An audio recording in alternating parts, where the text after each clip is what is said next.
अब हम शुरू करने जा रहे हैं अध्याय 11 के प्रश्नावली 4 के प्रश्नों को। तो प्रश्नावली 4 का पहला प्रश्न है, ABCD एक समांतर चतुर्भुज है, x और y का मान पता कीजिए। तो हमें x और y का मान पता करना है। तो चलो चित्र को देखते हैं जो दिया है। तो देखो यहाँ पे आपको एक चित्र दिखाई दे रहा होगा। इस चित्र में देखो यहाँ पे एक त्रिभुज और दो त्रिभुज दिखाई दे रहे हैं और हमें ज्ञात क्या करना है, x और y के मान। तो हमें इस भुजा का मान और इस भुजा के मान को ज्ञात करना है। तो हम दोनों त्रिभुजों को लेकर हल करेंगे। तो पहला त्रिभुज देख लेते हैं AOD में। तो यहाँ पे लिखो हल त्रिभुज AOD और त्रिभुज EOC समरूप है। ठीक है, समरूप का मतलब क्या होता है? समरूप का मतलब होता है कि दोनों त्रिभुज के जो संगत कोण है वो बराबर होंगे। कैसे? जैसे एग्जाम्पल में देखो, ये वाला कोण और ये वाला कोण दोनों बराबर है। तो ये जितना होगा 110 अंश इसका है, तो मान लो इसका भी 110 अंश होगा। अगर इसका 50 है तो इसके बराबर क्या है, ये वाला है, तो ये भी 50 होगा। ये 60 है तो ये भी 60 होगा।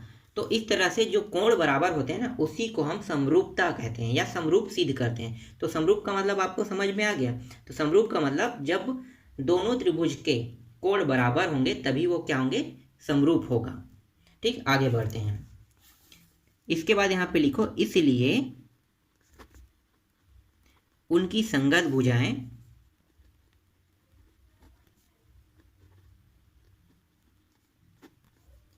समानुपाती है। पाती है।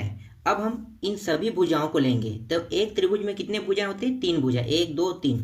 और यहाँ भी 3 भुजाएं हैं, 1 2 3। तो हम ये जो त्रिभुज है इनके संगत भुजाओं को लेकर हल करेंगे। तो हमें x और y का मान आसानी से निकल जाएगा। तो चलो लेते हैं। तो सबसे पहले मैं ले रहा हूँ यहाँ पे, देखो ये एक ही रेखा पे है तो a से o जाएगा और o से e जाएगा। तो यहाँ पे लिखो a से o अपान o से e बराबर, यहाँ पे देखो ये दोनों भी एक ही रेखा में है तो यहाँ पे आ जाएगा d से o और o से c हो जाएगा। तो लिखो d से o और o से c, फिर बराबर। अब बचा क्या? एक भुजा बचा है, ये वाला और ये वाला बचा है। तो ये हो गया d से a और ये हो जाएगा c से e। तो यहाँ पे लिखो d से a अपान c से e या e से c लिख सकते हो। तो c से मैं यहाँ पे e लिख लेता हूँ। अब इनके मानों को रखेंगे। तो देख लो इनके मान क्या क्या हो सकते हैं। तो a से o की दूरी कितना है? 15। तो लिखो यहाँ पे 15। फिर o से e की दूरी कितनी है? x है। तो ये हो गया, नीचे में x आ गया।